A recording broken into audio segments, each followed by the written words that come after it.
soo rogo labada hogaamiye waxaa si gaar ah loogu goodiyay sida aynu ka soo xiganay ila ka tirsan filla Soomaaliya madaxweyne Maxamed Cabdilaahi Farmaajo oo ay ku eedeeyeen wararka dunida waxa uu waaweyn ay aflagaadu u geysteen shaqaysanayo inuu hadlamo bilaabay saamaxay laakiin idaacaddan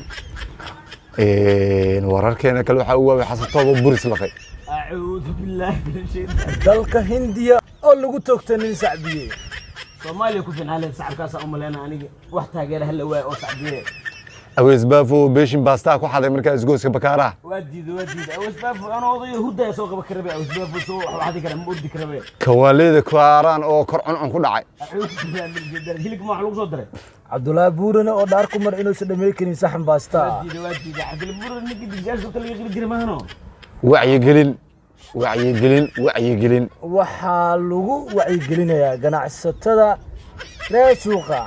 in ay bixiyaan si degdeg ah deegaha looga soo baxdo ما راضي أنا وحاك غدا حدود دين بالله إن أكيد إني وعندي كوركان سامنا عشان تلم